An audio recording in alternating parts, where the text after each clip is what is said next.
네, 알고 있으면 유용한 법률 정보가 가득합니다. 법대로 합시다. 더 로이어. 오늘도 다양한 사건 속의 법적 분쟁들 살펴보고요. 속이 시원해지는 명쾌한 해결책도 제시해 보겠습니다. 자, 오늘 첫 번째 사건 알아보겠습니다. 어떤 내용인지 지금 화면으로 함께 하시죠.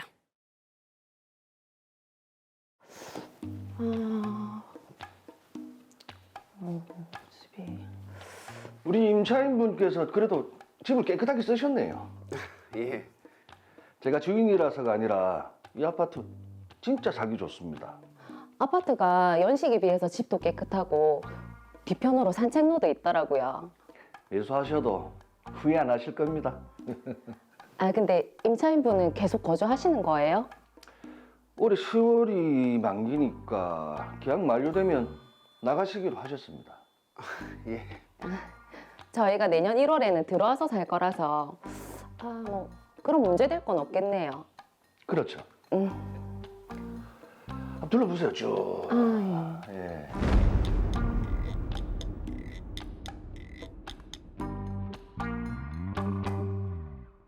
네, 저번에 집 보러 오셨던 분이 아파트 사기로 했거든요.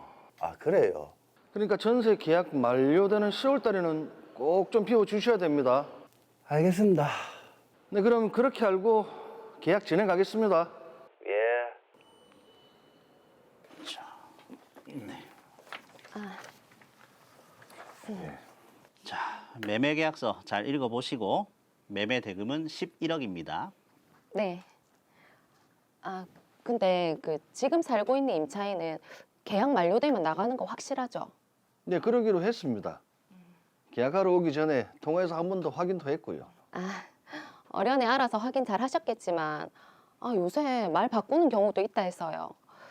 저희가 들어가서 살 집이라서 그렇게 되면 진짜 곤란하거든요. 아, 그렇죠. 근데 임차인도 아파트 파는 거 알고 있기 때문에 그러진 않을 겁니다. 알겠습니다. 자, 그럼 매수인 황미나 씨는 매매 대금 중 5억 원은 지금 아파트에 거주하고 있는 임차인 최면덕 씨가 집을 나갈 때 전세금 반환으로 지급하시고 나머지 6억 원은 4월 30일에 매도인 백철수 씨에게 지급하시는 걸로 동의하시죠? 아, 네. 네. 그리고 매도인 백철수 씨는 매매 대금 잔금 수령과 동시에 매수인 황미나 씨에게 소유권 이전 등기에 필요한 모든 서류를 교부하고 등기 이전 절차에 협력하셔야 합니다. 네. 근데 실제 명도는 임차인도 이사 나가고 난 뒤에 해야 되니까 그 임차 계약 만료 한 달 뒤에 하면 어떨까요? 아, 네. 그렇게 하시죠. 그렇게 아파트 매매 계약을 체결했고 아무 문제 없이 진행될 거라고 생각했습니다.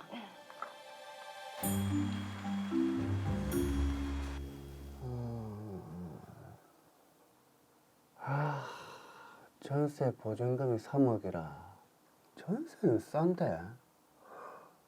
아씨, 이 집보단 좁고 거기다 회사랑은 너무 멀고. 아, 진짜 미치겠네.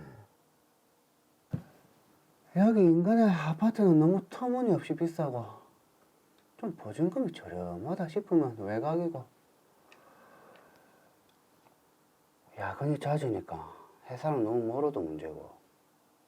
아이씨, 이 집이 딱 좋은데 집주인은 갑자기 집을 판다고 난리고 마땅히 이사갈 집도 없는데 어디 이사 안 가고 버티는 방법이 없을까? 어디 보자. 뭐야, 계약 갱신 요구권? 전세 계약 만료 6개월 전에 행사하면 된다 이거지? 오케이.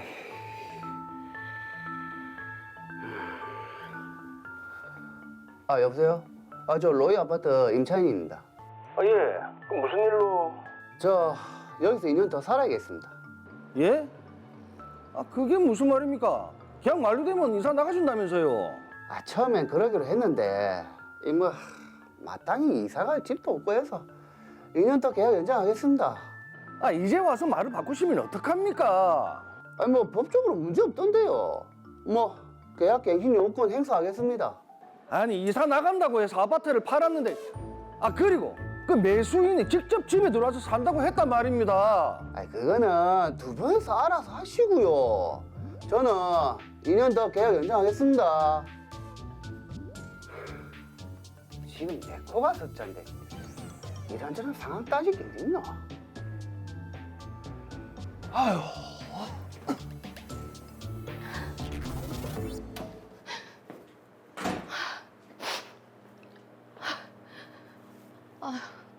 내가 이러고 있을 때가 아니지.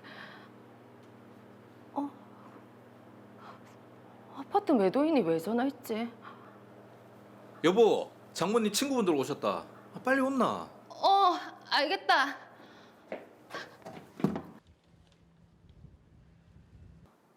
아니, 임차인이 2년 더 살겠다고 했다면서요. 예. 그 전화를 드렸는데 안 받으셔서. 상중이라 전화 받을 수 있는 상황이 아니었습니다. 그러셨습니까? 자, 아무튼 계약대로 소유권 이전에 필요한 서류는 다 준비했습니다. 그러니까 매매 잔금은 지급해 주세요. 아니, 임차인이 2년 더 살겠다고 했다면서요. 그럼 계약대로 아파트 인도받는 게 불가능하잖아요. 저희는 그 아파트 들어가서 살 거여서 임차인 나가고 아파트 인도받기 전까지는 매매 잔금 지급 못합니다. 저도 임차인이 그렇게 말 바꿀 거라고 생각이나 했겠습니까? 저는 분명히 아파트 매매를 한다고 이야기를 했고 임차인도 알겠다고 하고 계약이 끝나면은 나가기로 했습니다. 그런데 그렇게 계약 갱신 요구권을 행사하는 걸 제가 무슨 뭐 도리가 있겠습니까? 전 오늘까지 소유권 이전 등기만 해주면 되고 동시이행으로 매매 잔금 지급해 주세요. 아니, 이런 초에 이사 계획까지 세워놨고 저희도 그 집 못 들어가면 길바닥에 나앉아야 됩니다. 아파트 완전히 인도받기 전까진 매매 잔금 지급 못합니다. 매매 잔금 안 주시면 계약 해지하고요. 뭐라고요? 뭐 이런 경우가 다 있노?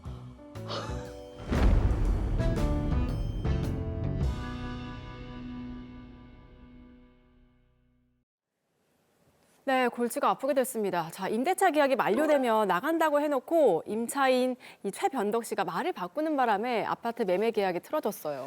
그렇죠. 지금 최변덕 씨 때문에 매도인 백철수 씨 그리고 매수인 황민아 씨가 같이 지금 난감한 상황에 빠졌는데 네. 빨리 해결책을 한번 찾아봐야 될 것 같습니다. 사건 정리합니다. 더 로이어 사건 번호 제407호입니다. 2021년 1월경 황민아 씨는 백철수 씨 소유의 아파트 매매 계약을 체결했는데요. 황민아 씨는 매수한 아파트에 들어가 살 계획이었습니다. 그런데 매매 계약을 체결할 당시에는 백철수 씨와 전세 계약을 한 최변덕 씨가 거주하고 있었는데요.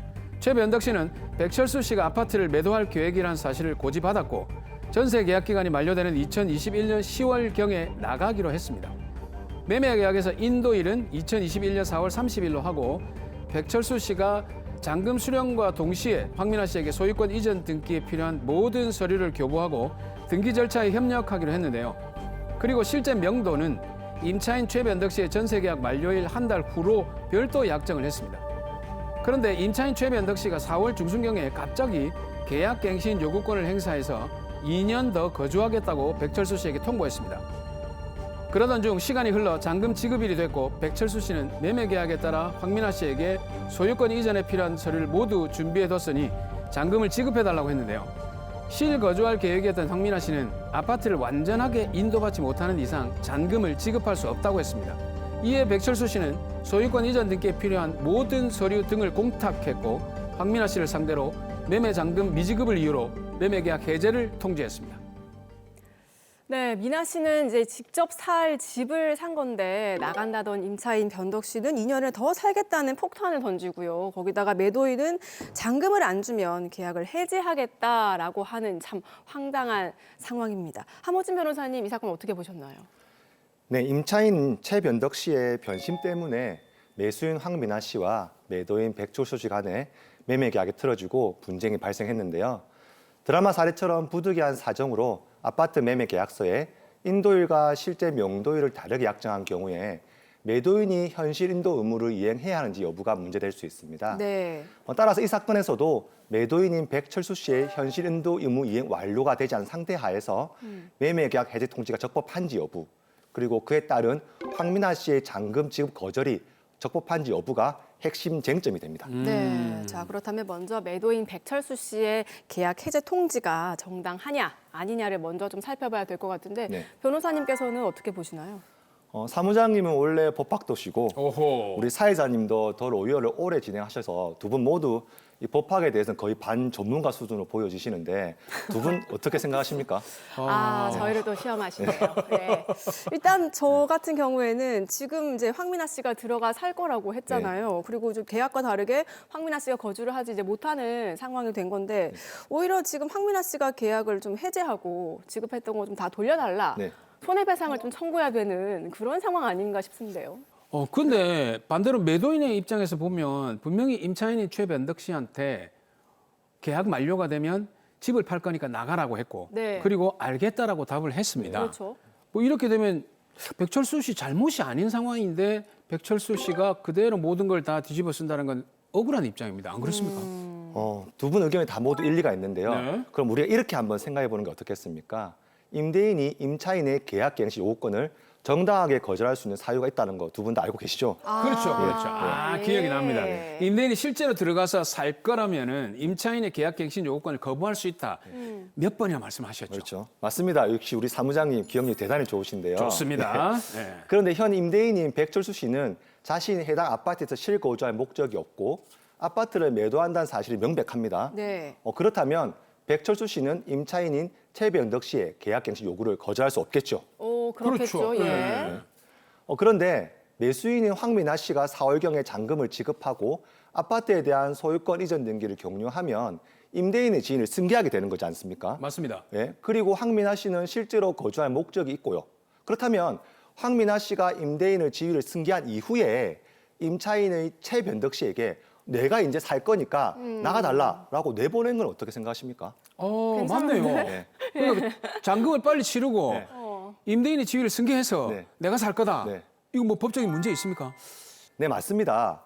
대법원은 임대인의 지위를 승계한 임차주택의 양수인도 그 주택에 실제 거주하라는 경우에는 갱신 거절 기간 내, 그러니까 임대차 계약 만료 6개월 전에서 2개월 전 사이에 실거주 목적을 이유로 갱신 거절을 주장할 수 있다고 보고 있습니다. 네. 실제 드라마 사례와 유사한 사건의 2심에서도 매도인인 백철수 씨로부터 매수인인 황민아 씨가 현실적인 인도를 받지 못했다고 하더라도 자신이 있건 아파트를 매수한 이상 위 대법원 판결의 법리에 따라 임차인의 갱신 요구를 거절할 수 있다는 점을 들어서 매수인이 잔금 지급 기일까지 매매 잔금을 지급하지 않은 이상 매도인의 계약 해제는 적법하다고 판단했습니다. 그러니까 2심인 항소심 이 법원의 판결에 따르면은 매도인이 빈집을 넘겨줄 그런 정도의 현실 인도 의무는 없다. 이렇게 해석을 해도 되겠네요. 네, 그렇습니다. 맞습니다. 네. 자, 그런데 변호사님, 지금 미나 씨가 임대인 지위를 승계를 한 이후에 변덕 씨에게 나가라고 해도 안 나가고 버티는 또 그런 골치 아픈 상황이 네. 있을 수도 있고요. 지금 매매 계약 당시에 분명히 미나 씨가 들어가서 살 거라고 했는데 특약사항으로도 실제 명도일을 명확히 해둔 상태잖아요.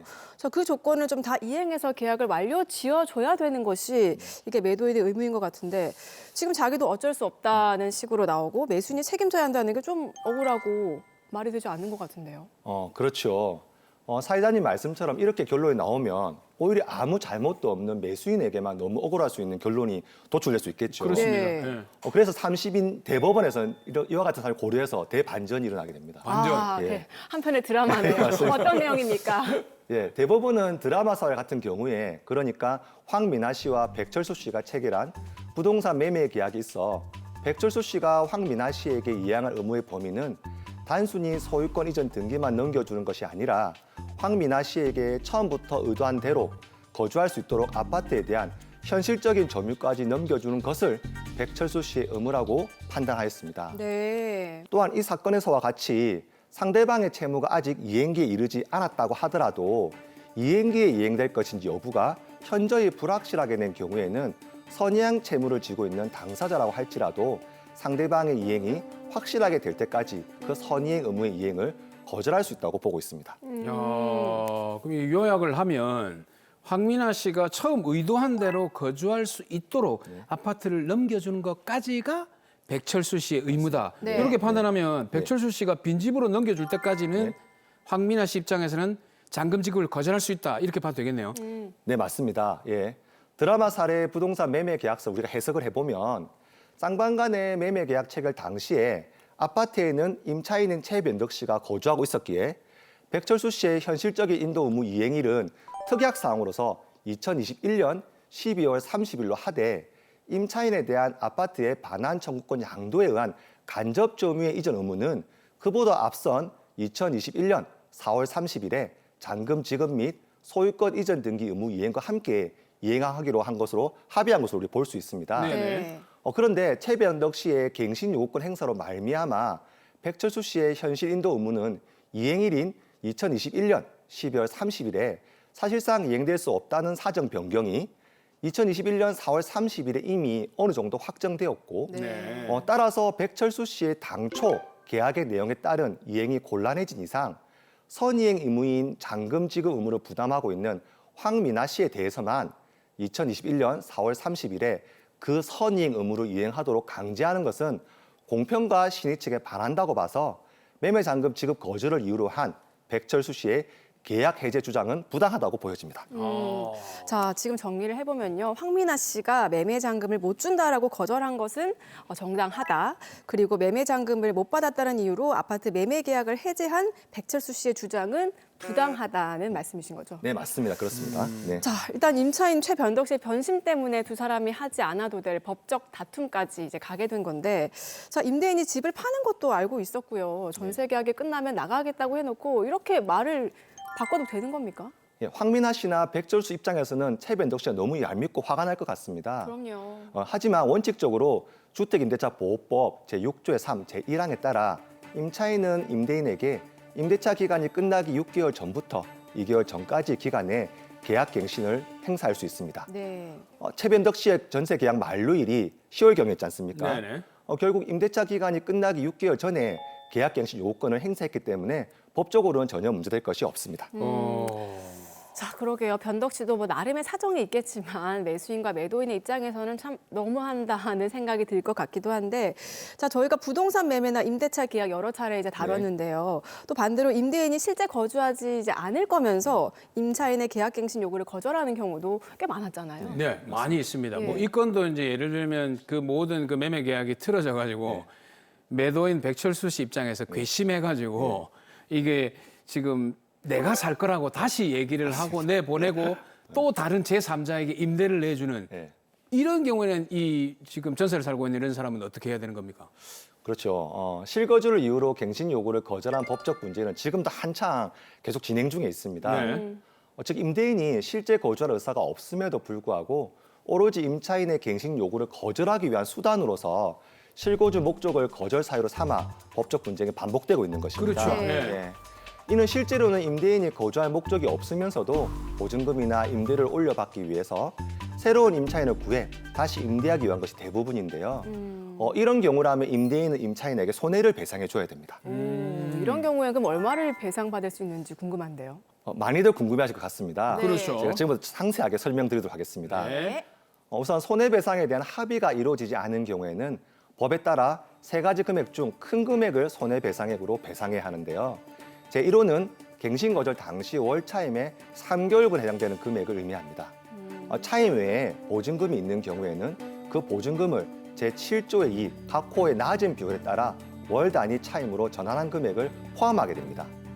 제2호는 임대인이 제3자에게 임대하여 얻은 환산 월 차임과 갱신 거절 당시 환산 월 차임 간의 차액의 2년분에 해당되는 금액을 말합니다. 네. 마지막으로 제3호는 갱신 거절로 인하여 임차인이 입은 손해액을 의미하는데요. 그리고 여기서 환산 월 차임은 환산하려고 하는 보증금에다가 한국은행의 기준 금리에서 대통령령으로 정한 이율인 2%를 더한 그 비율을 곱한 금액을 의미하게 됩니다. 오, 굉장히 어려운데요. 맞습니다. 네. 오. 저도 어렵습니다. 네. 저희가 좀 체감할 수 있도록 네. 구체적인 좀 예를 들어서 설명을 해주세요. 네, 그렇게 하겠습니다. 예. 예. 예를 들어 임차인이 임대인에게 지급한 보증금은 5억 원, 임대인이 갱신 거절한 시점은 2022년 10월 12일경이고 임대인이 새로운 임차인을 구한 시점은 2023년 1월 13일경이라고 가정해 보겠습니다. 네. 그리고 새로운 임차인이 임대인에게 지급한 보증금은 7억 원이라고 우리 가정하도록 하겠습니다. 네. 우선 우선 제1호에 따른 손해배상액은 전세 보증금 5억 원에다가 환산 이유를 곱해서 나온 환산 월차임을 산정하면 208만 3,333원이 나오게 됩니다. 여기에 3개월을 곱하면 최종적인 손해액은 625만 원이 나오게 됩니다. 예. 그러면 1호는 그렇게 계산을 하고 네. 2호에 따른 손해액은 어떻게 계산합니까? 네. 임대인이 제3자에게 임대한 시점인 2023년 1월 13일자를 기준으로 한국은행 기준금리를 확인해 보면 3.5%인데요. 네. 따라서 새 임차인의 전세 보증금 7억 원에서 환산 이유를 곱해 산출된 금액인 환산 월차임에서 갱신 거절 당시 기존 임차인의 전세 보증금 5억 원에서 네. 또다시 환산 이유를 곱해 산출된 금액인 환산 월차임을 빼면 112만 5천 원이 나오게 됩니다. 네. 여기에 24개월을 곱하면 최종적으로 손해액은 2,700만 원이 나오게 됩니다. 오, 1호가 625만 원이었고 2호가 지금 2,700만 원. 오, 차이가 큰데요. 맞습니다. 자, 마지막으로 그러면 갱신 거절로 인해 입은 임차인의 손해액은 어떻게 되나요? 네. 3호에 따른 임차인의 손해액은 임차인이 새로운 거주지를 임차함에 따라 소요되는 각종 비용을 의미하는데요. 네. 이사 비용, 부동산 중개 수수료, 그리고 급하게 이사를 하느라 추가로 소요된 임대료 등이 있다면 이 같은 일체의 비용을 모두 합한 것을 소요된 비용이라 보게 됩니다. 따라서 임차인은 세 가지 경우에 따른 비용을 계산해 보고 가장 큰 금액을 임대인에게 손해배상액으로 청구하면 됩니다. 네. 자, 손해배상액에 대한 합의가 이루어지지 않은 경우에 우리가 어떻게 손해배상액을 받을 수 있느냐 하는 부분 살펴봤고요. 자, 이 사건도 이제 마지막으로 정리를 해보겠습니다. 황민아 씨, 백철수 씨께도 한 말씀 해주시죠. 네, 이번 사건은 매도인 백철수 씨와 매수인 황민아 씨 의사와 무관하게 제3자인 임차인 최변덕 씨의 변심으로 말미암아 벌어지게 된 일이라 더욱 안타깝게 느껴집니다. 다만 백철수 씨가 황민아 씨 입장을 조금만 더 이해하고 배려했다면 굳이 법적 분쟁을 거치지 않고도 나은 해결 방안을 찾을 수 있었을 텐데 너무 자신 입장만 고집하다 보니 계약을 해지하기 이르렀고 결국 법적 다툼으로까지 이어지게 된 것으로 보여집니다. 제가 자주 말씀드리지만 법은 최소한이어야 합니다. 올해는 우리 모두 조금만 더 타인을 배려하고 이해하는 따뜻한 마음으로 서로 조화롭게 살아갈 수 있기를 희망해 봅니다.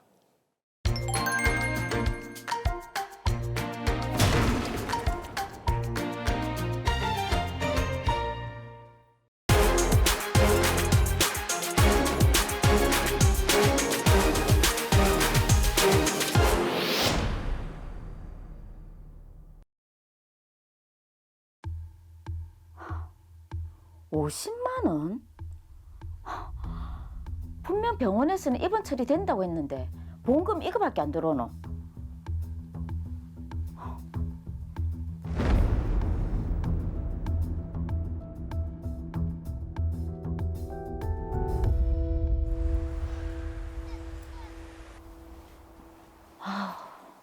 눈이 왜 이렇게 침침하노?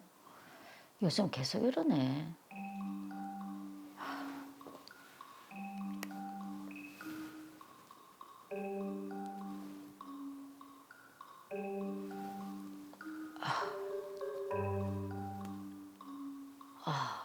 진짜 이상하네. 내가 요즘 너무 무리해서 그런가?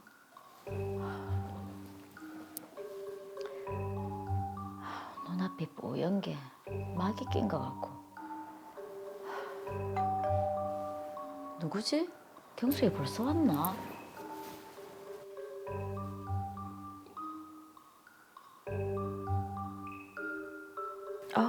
왜 이러지? 뭐 하고 있었는데 문을 빨리 안 열어주노? 아이고 왔나?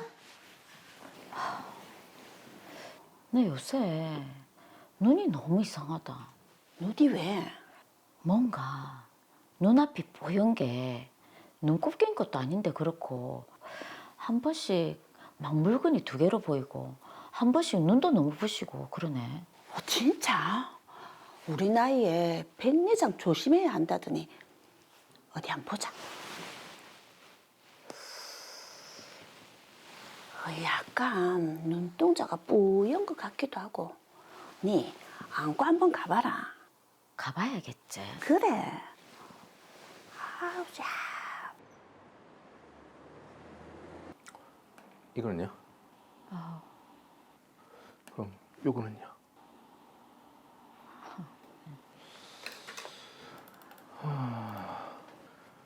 네, 다른 검사도 해봤는데 백내장입니다. 백내장이요? 네. 그동안 생활하면서 어려운 건 없으셨어요? 몇 주 전부터 좀 이상하긴 했는데 그냥 노안이라 그런가 했거든요. 최근에 좀 심해졌어요. 그럼 치료는 좀 많이 진행된 상태이고 환자분이 생활하면서 불편한 점도 많으시니까 약물 치료는 어렵고 눈에 렌즈를 삽입하는 수술을 해야 합니다. 수술이에요? 백내장으로 눈 속에 혼탁해진 수정체를 제거를 하고요. 새로운 인공 수정체, 그러니까 렌즈를 눈에 넣는다라고 생각을 하시면 될 것 같아요. 렌즈요? 네, 그렇습니다. 렌즈는 단초점, 다초점 이렇게 두 가지가 있거든요. 단초점 렌즈는 원거리 또는 근거리 한 곳의 시력만 상승해서 나머지는 안경을 착용하셔야 되고요. 다초점 렌즈는 두세 곳의 초점에 상이 맺히기 때문에 먼 곳부터 가까운 거리까지 안경 없이 생활이 다 가능하세요. 그런데 단초점 렌즈는 건강보험이 적용돼 가지고 환자분이 부담하는 비용이 적은 데 비해 가지고 다초점 렌즈는 건강보험이 적용이 안 되세요. 일단 수술은 진행해야 되는 상태니까 어떤 렌즈를 할지는 고민을 한번 해보시죠. 예, 알겠습니다.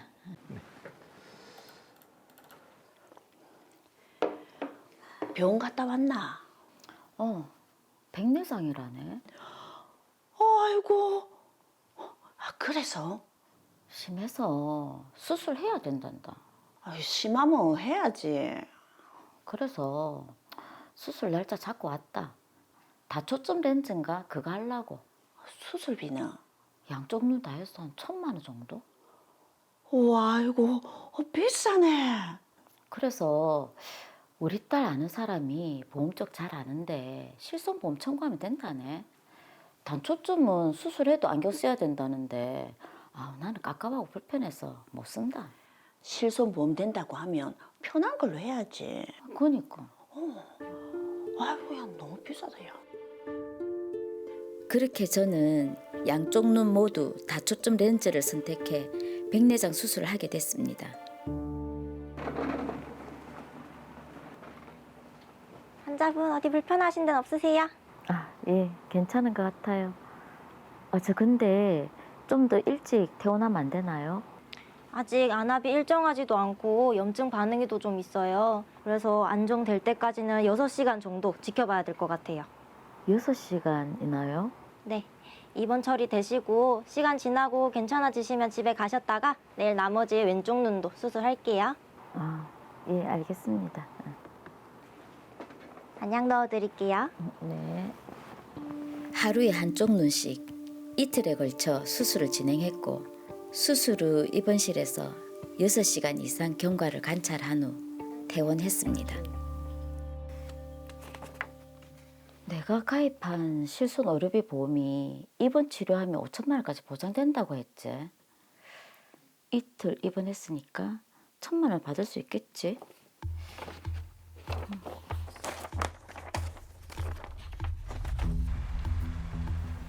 네? 50만 원밖에 지급이 안 된다고요? 노영희님 입원은 실질적으로는 입원이 아니라 통원 치료에 해당합니다. 그래서 이틀간 통원 치료비로 50만 원만 지급됩니다. 아니, 분명히 병원에서는 입원 처리했다는데 통원이라뇨? 너무 황당하네.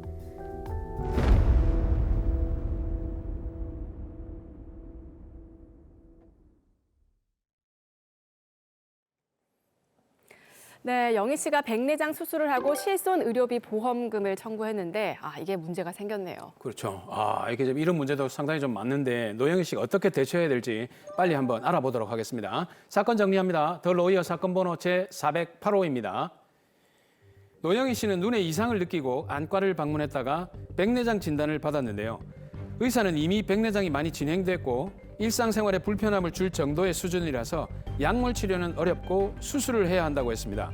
그렇게 노영희 씨는 양쪽 눈 모두 다초점 렌즈를 삽입하는 수술을 받기로 했는데요. 수술은 하루에 한쪽 눈씩 이틀에 걸쳐 진행했습니다. 먼저 한쪽 눈을 수술하고 6시간 이상 입원해 경과를 관찰한 후 퇴원을 했는데요. 그리고 다음 날 다른 쪽 눈을 수술했고 마찬가지로 6시간 이상 입원해 경과를 본 후 퇴원했습니다.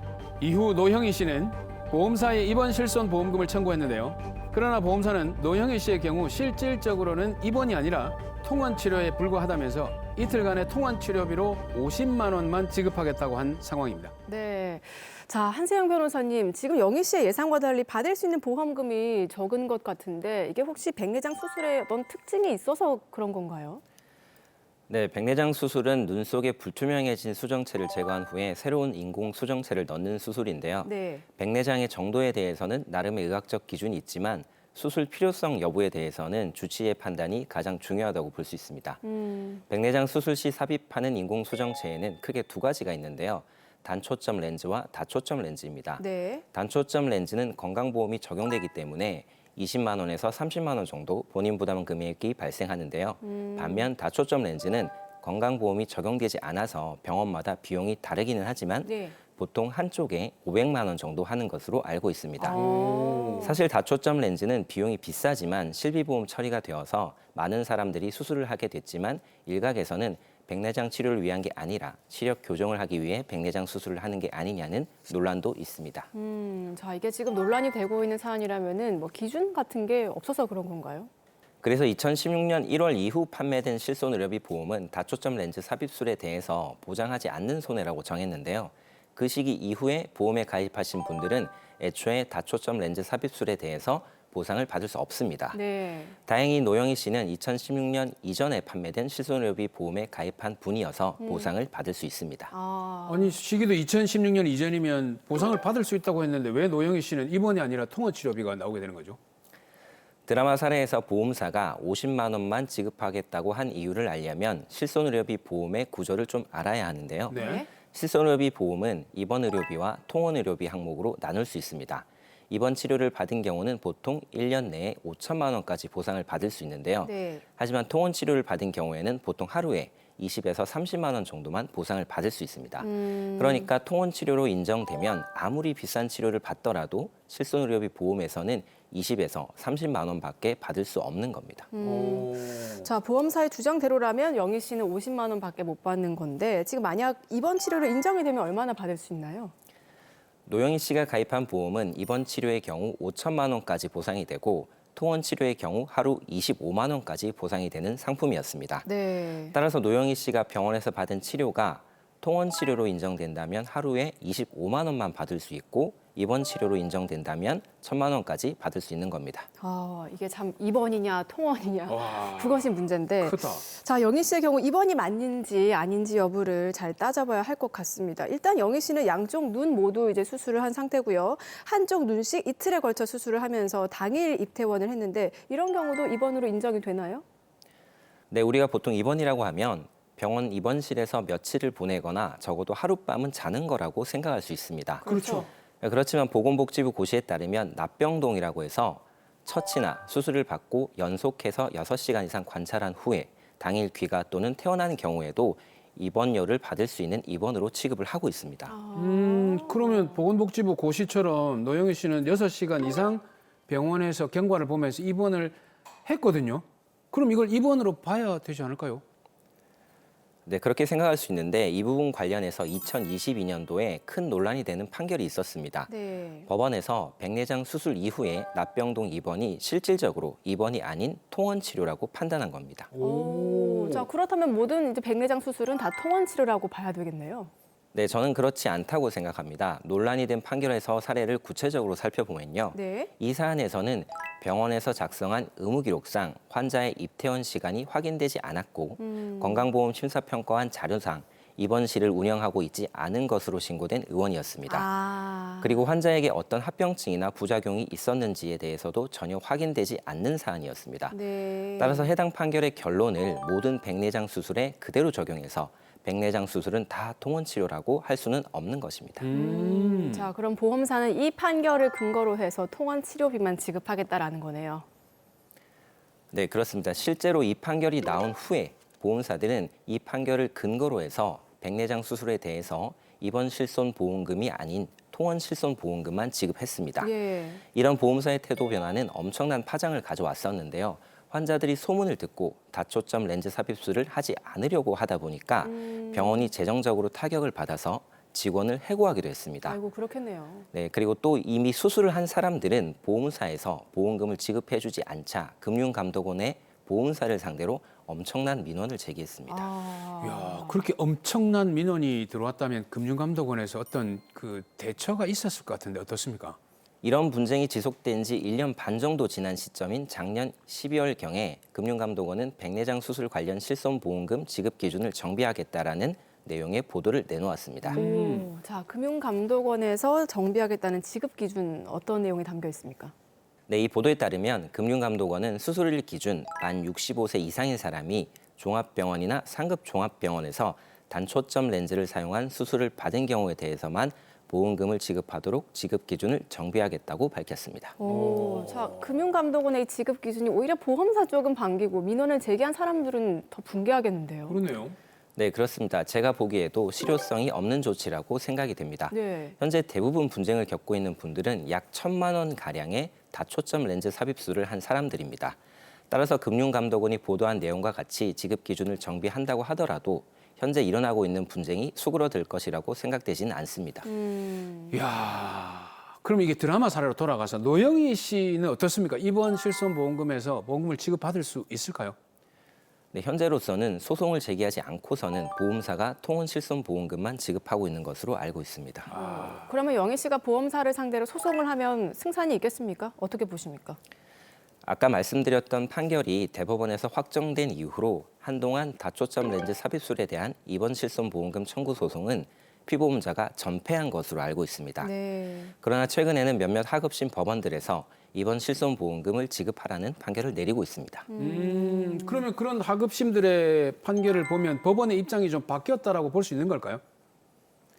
네, 입장이 바뀌었다라고 생각하기보다는 앞에 말씀드렸던 판결을 기계적으로 적용하지 않고 각 개별 사안마다 정말 6시간 이상 입원을 한 것인지, 입원실이 제대로 신고된 병원인지, 수술 후 의료진이 환자를 관찰한 기록이 존재하는지 등을 구체적으로 따져서 판단하게 된 것으로 생각합니다. 자, 그럼 변호사님 보시기에 영희 씨의 경우에는 제대로 따져봤을 때 승소할 수 있을까요? 네, 노영희 씨의 경우에는 6시간 이상 병원에 머물렀을 뿐만 아니라 안압이 안정적이지 않고 염증 반응 등이 있었던 것으로 보이는데요. 네. 해당 부분에 대한 기재 및 그에 대한 의료진의 처치 내용이 의무 기록에 잘 나와 있다면 소송을 진행해 볼 만하다고 생각합니다. 네. 영희 씨가 지금 해결책 굉장히 궁금해 하실 텐데 마지막으로 영희 씨께도 한 말씀 해주시죠. 네, 노영희 씨 병원에 가셔서 의무 기록을 발급받아 해당 내용을 살펴보시고 병원 기록이 구체적이고 상세하다면 보험사를 상대로 입원 실손 보험금 청구 소송을 진행해 보시면 좋겠습니다.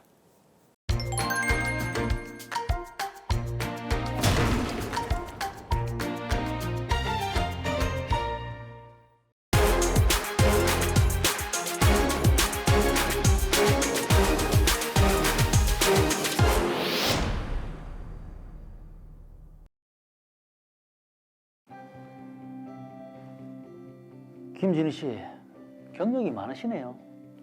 네, 일한 지는 한 5년 됐는데 몸이 아파서 좀 쉬다가 이번에 다시 일을 좀 해보려고요.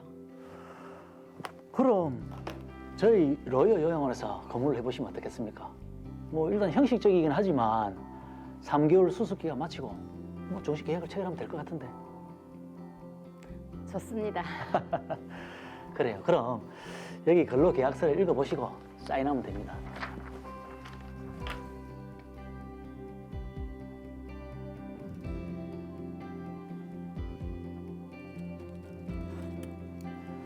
출근은 뭐 다음 주부터 하시죠? 네, 그래요. 잘 좀 부탁드립니다. 열심히 하겠습니다.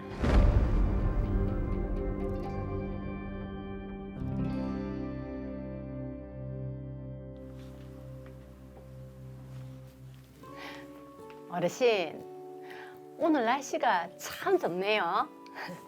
제가 깨끗하게 닦아드릴 테니까 기분 좋게 주무시고 일어나세요.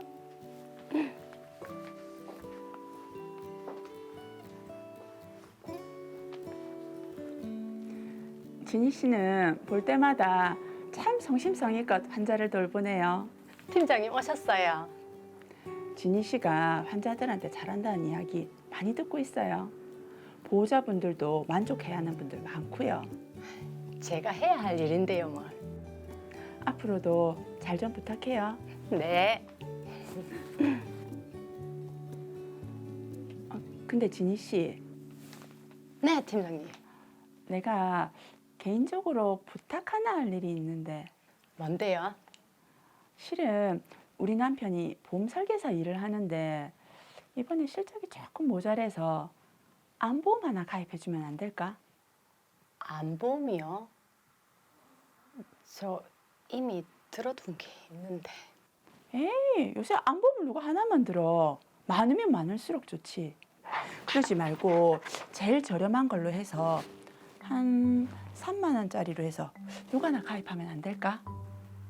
팀장님, 죄송하지만 보험 가입은 안 되겠습니다. 저도 하루 벌어 하루 먹고 사는 처지라 형편이 넉넉지도 않고요. 진희 씨, 참 사람 그렇게 안 봤는데 참 매몰차네 사람이. 됐어요. 참.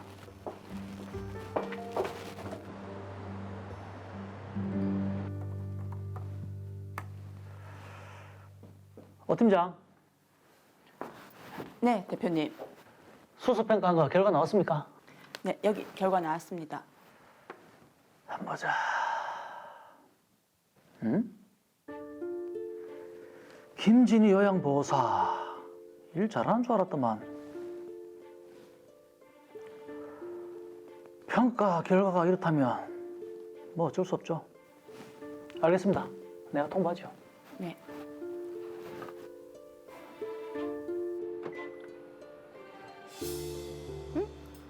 아침부터 무슨 문자지?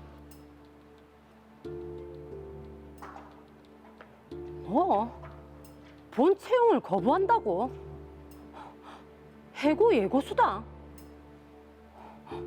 이게 어떻게 된 일이고? 팀장님, 본 채용 거부라는 게 이게 무슨 말인가요? 말 그대로죠. 수습은 끝났고 우리 요양원의 기준에 못 미치니까 본 채용 안 하겠다는 거 아닙니까? 팀장님도 저 일 잘한다고 칭찬하셨잖아요.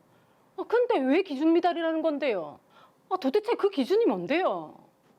그건 공개 못하죠. 더 좋은 조건의 직장도 포기하고 사명감으로 이 일을 했는데 팀장님 설마 제가 개인적인 부탁 거절한 것 때문에 제 점수를 일부러 낮게 주신 건 아니시죠? 저 이대로 가만히 안 있을 겁니다. 이 억울함 제대로 풀 거니까 딱 기다리세요.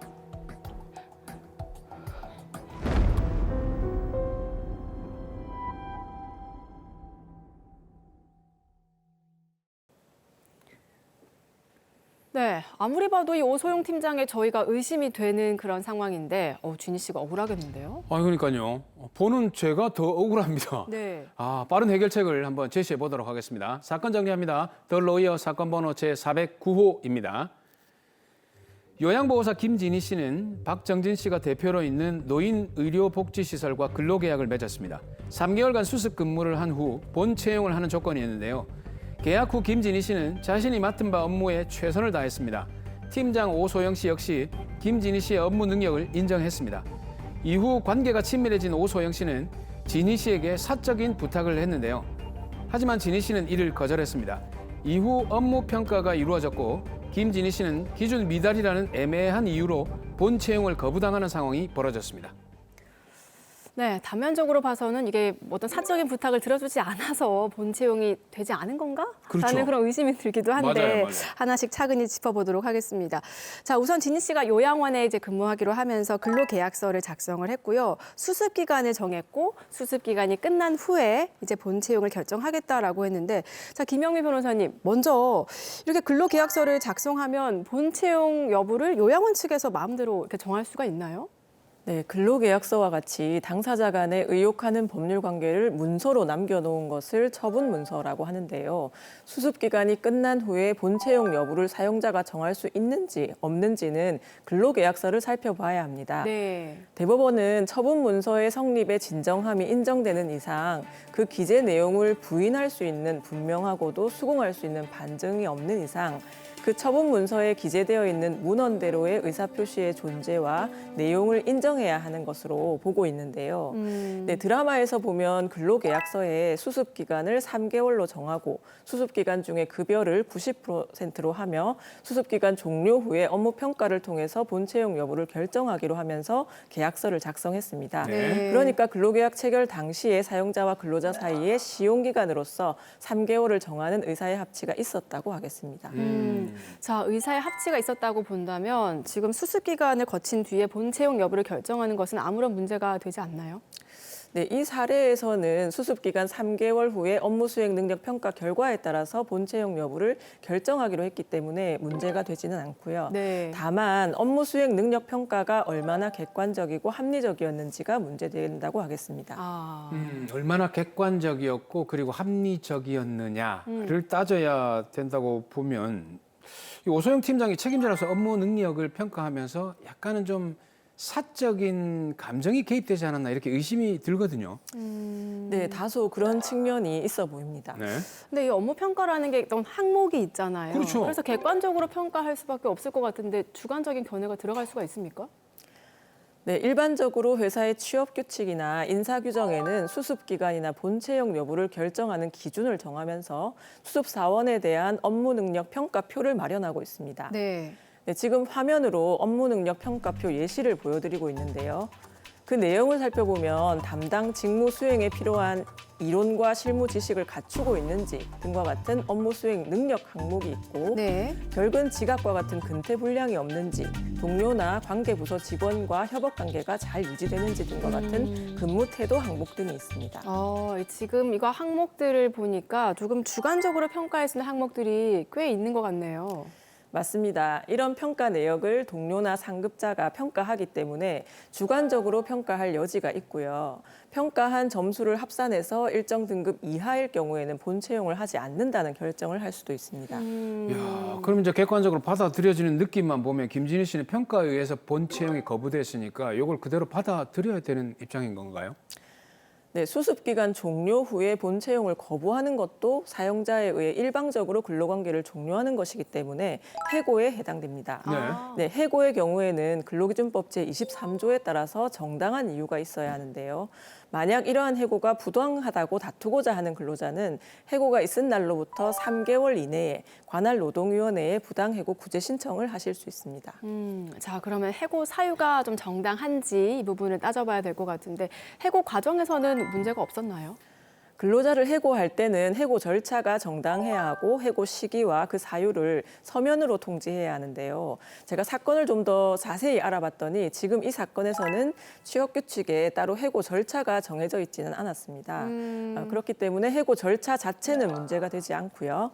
하지만 복지시설 대표인 박정진 씨가 김진희 씨에게 수습기간 평가 점수가 본채용 기준에 미달해서 근로관계를 종료하고 본채용을 거부한다라고 통지한 부분은 문제가 있어 보입니다. 자, 지금 이게 문자로 해고 통지를 했는데 이게 혹시 뭐 서면으로 이렇게 통지를 했어야 되나요? 앞서 말씀드린 대로 해고 시기와 사유는 서면으로 통지를 해야 하는데요. 이는 근로기준법 제27조에서 규정하고 있는 부분입니다. 서면으로 통지를 하는 것은 사용자에게 근로자를 해고하는 데 신중을 기하게 하고 해고의 존부나 시기, 사유를 명확하게 해서 사후에 이를 둘러싼 분쟁이 적정하고 용이하게 해결될 수 있도록 하고 근로자에게도 해고에 적절히 대응할 수 있게 하기 위한 취지입니다. 네. 또 사용자가 해고 사유 등을 서면으로 통지할 때는 근로자의 입장에서 해고 사유가 무엇인지 구체적으로 알 수 있어야 합니다. 이를 바탕으로 대법원은 시용 근로관계에서 사용자가 본 근로계약 체결을 거부하는 경우에는 근로자에게 거부 사유를 파악해 대처할 수 있도록 구체적 실질적인 거부 사유를 서면으로 통지해야 한다고 판결한 바가 있습니다. 그 판결 결과대로 보면 박정진 대표는 수습기간 평가 점수가 미달이다라고 단순히 이렇게 얘기를 했지 어떤 업무 수행 능력이 어떻게 부족한지에 대한 구체적인 어떤 그 부분을 통지를 안 한 것 같거든요. 문제가 좀 될 소지가 있지 않나요? 네, 맞습니다. 박정진 대표는 서면 통지의 요건을 충족했다고 보기는 어려워 보입니다. 자, 서면 통지 요건을 제대로 충족하지 못했다. 자, 그리고 해고 사유가 정당한지 이 부분도 좀 따져봐야 될 것 같네요. 네, 유사 사례의 판례를 먼저 살펴보면 시용기간 중에 있는 근로자를 해고하거나 시용기간 만료 시에 본 채용을 거부하는 것은 사용자에게 유보된 해약권의 행사로서 당해 근로자의 업무 능력, 자질, 인품, 성실성 등 업무 적격성을 관찰, 판단하려는 시용제도의 취지나 목적에 비추어 볼 때 보통의 해고보다는 넓게 인정하되 이 경우에도 객관적으로 합리적인 이유가 존재해서 사회 통념상 상당하다고 인정되어야 한다고 보고 있습니다. 네, 객관적으로도 합리적인 이유가 있어야 되고 사회 통념상으로도 인정이 돼야 된다. 자, 그럼 진희 씨의 해고 사유는 여기에 해당을 하나요? 네, 판례를 토대로 살펴볼 때 만약 김진희 씨가 노동위원회에 구제 신청을 하신다면 대표인 박정진 씨는 김진희 씨에 대한 수습사원 업무 능력 평가 기준을 제시하셔야 될 것이고요. 그 기준이 근로자의 업무 능력이나 자질, 인품, 성실성 등 업무 적격성을 판단하는 것으로서 합리적이어야 합니다. 네. 그런데 이 사건에서는 김진희 씨가 상급자의 개인적인 부탁을 거절했고 그 상급자의 주관적인 평가가 개입되었을 가능성을 배제할 수 없기 때문에 정당한 해고로 인정받기는 어려워 보입니다. 정당한 해고로 인정받기 어려우면 부당해고인데 이게 만약에 부당해고로 인정이 된다면 어떻게 됩니까? 그 해고가 무효가 되고 다시 본 채용이 되는 겁니까? 네, 김진희 씨는 원직에 복직할 수 있고 대표는 해고 기간 동안 김진희 씨가 정상적으로 근로했다면 받을 수 있었던 임금 상당액을 모두 지급하셔야 합니다. 자, 다행입니다. 자, 근데 해고를 할 때 해고 예고 수당이라고 있더라고요. 이건 어떤 건가요? 네, 근로기준법 제26조 본문에 따르면 사용자가 근로자를 해고하면서 30일 전에 예고를 하지 않았을 때 근로자에게 지급해야 하는 것이 30일분의 해고 예고 수당입니다. 자, 그럼 복직을 하게 되면 이 해고 예고 수당을 다시 돌려줘야 됩니까? 해고 예고 수당은 해고가 유효한지와 관계없이 지급되어야 하는 돈인데요. 해고가 부당 해고에 해당해서 효력이 없다고 하더라도 근로자가 해고 예고 수당을 지급받을 법률상 원인이 없다고 볼 수 없으므로 이를 부당 이득에 해당하지 않는다고 보는 것이 판례입니다. 원인이 없다고 볼 수 없기 이런 참 복잡한 얘기를 쓰셨지만 해고 예고 수당을 돌려주지 않아도 된다 이 말이죠? 네, 맞습니다. 김진희 씨는 부당 해고로 인정받고 원직에 복직하더라도 이미 지급받은 해고 예고 수당을 돌려줄 의무가 없습니다. 근로기준법 제26조에서 규정하는 해고 예고 제도는 근로자로 하여금 해고에 대비해서 새로운 직장을 구할 수 있는 시간적, 경제적 여유를 주려는 것으로 해고의 효력 자체와는 관계없는 제도이고요. 해고가 무효인 경우에도 해고가 유효할 경우에 비해서 해고 예고 제도를 통해서 근로자에게 위와 같은 시간적, 경제적 여유를 보장할 필요성이 작다고 볼 수는 없기 때문입니다. 자, 말씀을 들어보니까 좀 진희 씨에게 유리한 해결책이 될 것 같은데, 자, 마지막으로 우리 진희 씨께도 한 말씀 해주세요. 네, 김진희 씨는 다른 좋은 조건의 직장을 포기하고 로이어 요양원에서 어르신들을 보살피면서 얻는 보람을 더 높은 가치로 평가해서 로이어 요양원에 입사를 결정하셨을 것으로 보입니다. 그런데 가끔 사용자들은 객관적이고 합리적인 이유를 제시하지 못한 채 막연히 우리 회사와 맞지 않는 것 같다라고 하면서 3개월의 수습 기간이 끝나면 구체적인 이유가 없더라도 본 채용을 거부할 수 있다고 잘못 생각하시는 경우가 많은 것 같습니다. 김진희 씨의 경우에 부당 해고에 해당될 여지가 많아 보이므로 전문가와 상담하셔서 권리 구제를 받으시기 바랍니다.